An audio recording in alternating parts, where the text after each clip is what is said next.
Carnival Cruise Line is the most popular cruise company in the world. They carry over 5.5 million passengers every year.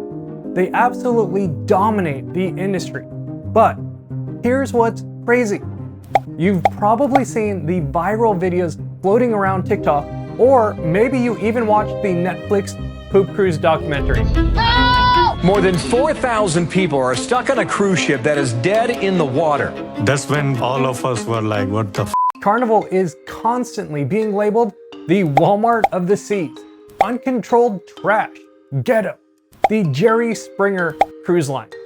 Even longtime Carnival fans are jumping ship after that messy loyalty program change that left so many people feeling betrayed. The internet seems to paint Carnival as the bottom tier cruise experience.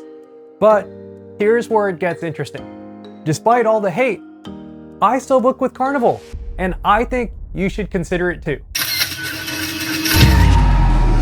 My name is Ruben, and I am not a Carnival expert, but I do have a lot of online haters. And speaking of online haters, shout out to everyone who comments on my videos just to tell me how much you think Carnival sucks.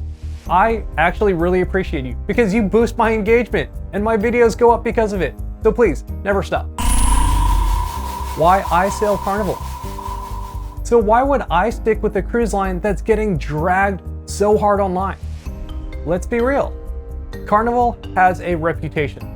Fights, rude customer service, non-stop partying. But if you believed everything in the comment sections, you would think that a Carnival ship is just a floating frat party with the hygiene of a gas station bathroom and a crew that couldn't care less. The horror stories are everywhere.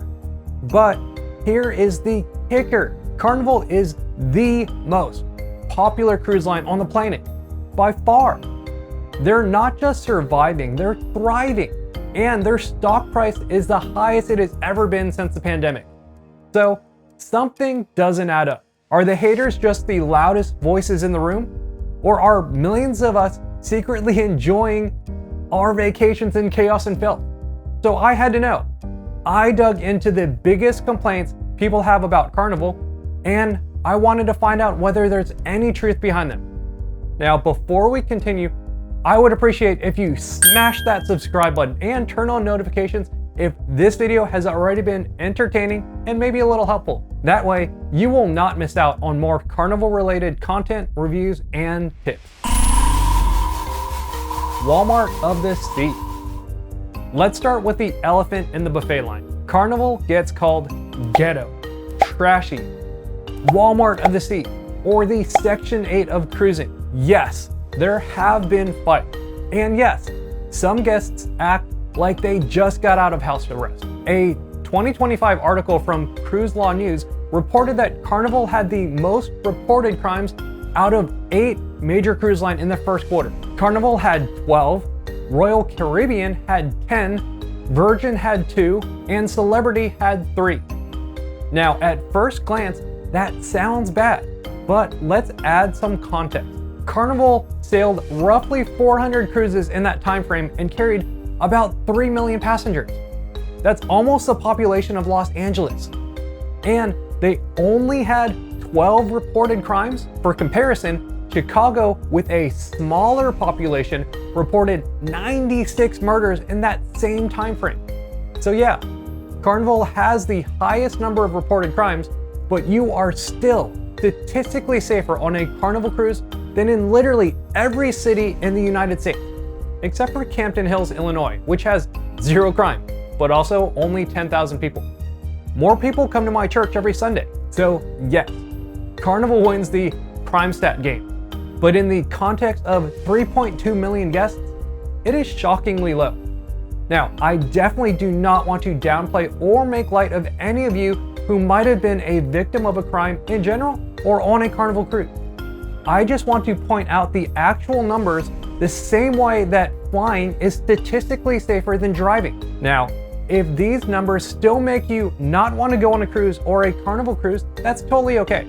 That's why I am making this video, so that you get the entire picture to make your own decision. Filthy ship? Let's talk about cleanliness. Some people say their cabins were disgusting. Hallways smelled bad. Public spaces were trash. Now, here's my caveat. I am personally not super worried about cleanliness or things like that for myself personally. Maybe it's because I lived in Africa for part of a year, but I'm pretty chill when it comes to stuff like that. Of course, I love when my cabin steward cleans my cabin daily, but I'm not freaked out when someone refills their water bottle. However, I did realize that other people do get freaked out about this. So personally, I am going to refrain myself and fill my water bottle with those tiny little cups that take forever. Okay, all that to say, I do not want you to rely on my personal preferences when it comes to cleanliness. So I checked the actual health inspection scores from the CDC. Ships are graded on a 100-point scale. Below 86, that's a fail. Here are some ships that failed. The Oceania Insignia. It came in with an 80 for unsafe food temperatures and insect infestation. The Silverwind, that got a 79 with dirty kitchens and pH issues in the pool water. Now the Norwegian Breakaway, that got an 85. That still failed. They had fruit flies in the food and crew working while they were sick. So none of these ships were Carnival ships. In fact, of the 24 Carnival ships that were inspected last year, 23 scored 90 or above, and the fleet average, 94.3. Now you tell me, if you got a 94 on your math test in high school, wouldn't you be happy? Okay, now for the full picture, the cleanest cruise line overall was Norwegian Cruise Line, averaging 98, but Carnival, way above failing, and cleaner than some of the other fancier cruise lines. So if you are worried that Carnival is gross, statistically, it's not. Customer service. I have heard complaints about rude staff. And yes, I have had a few interactions that weren't amazing, but nothing that would have been offensive. Overall, I have had way more positive experiences, and I've even had crew members recognize me from past sailings from a completely different ship. Now, considering the crew works 7 days a week with long hours, and the fact that almost all of them are friendly and helpful, oh my gosh, it is so amazing. But here is the key: expectation. Carnival is not a 5-star luxury line. You're not getting Bentleys and Butlers. You're getting the fun ship. And if you expect fun and not fine dining with white gloves, you'll probably have a great time. The food. Oh boy, here we go. Carnival food is one of the most controversial topics out there. Now, here is my personal take.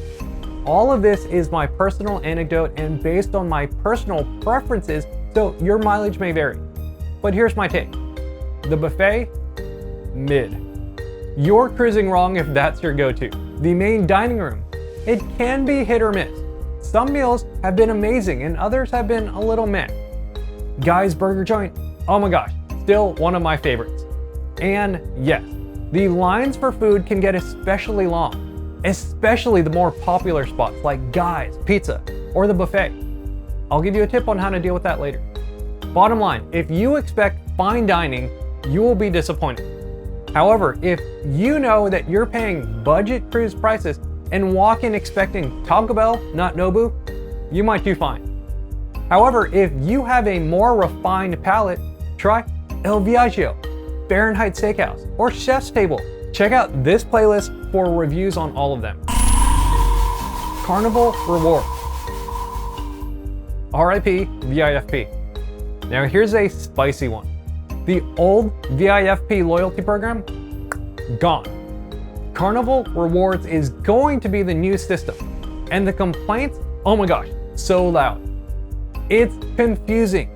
The rewards are mostly discounts. You have to spend $600 just to earn enough points for a frozen drink. And worst of all, points expire.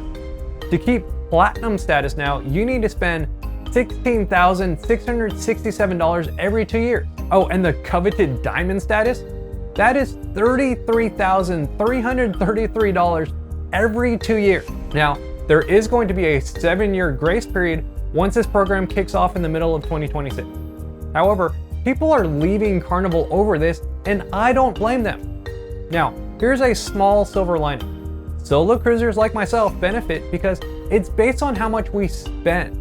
So because of the solo supplement, that might help us earn status a little bit faster than before when we were paying for 2 but not getting the benefits of it. Now, we will see how this plays out in practice next year as this program kicks off, but as someone who cruises solo a lot, I'll take the win. So, is Carnival still worth it? Well, that depends. We just looked at the biggest complaint: crime, cleanliness, food, service, and even loyalty rewards. Now, here is my personal take. I'm pretty rich. I cruise on a Sizzler budget, not a Four Seasons one. So I know what I'm signing up for when I sail Carnival. Yes, there are absolutely better cruise lines out there. Virgin, Celebrity, you probably name a cruise line and it might be better. But Carnival gives me the most bang for the buck, especially since I sail out of the West Coast and Long Beach and there are less options. Now, I have never seen a fight on board. I've never walked into a cabin that made me gag. And I've had some of the friendliest staff ever. And oh yeah, I love Guy's Burger and will take even the buffet over cooking at home any day. And the new rewards program, yeah, sure, it sucks. But I did not choose Carnival for their point system. I chose them because they're fun and affordable.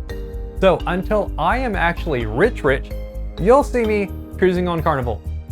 Now, I want to know what you all think. Let me know in the comments. Are you still Team Carnival or have you jumped ship to another cruise line? And if you want to see more of my reviews and experiences on Carnival ships, then check out this playlist. There's a few hidden gems that you do not want to miss.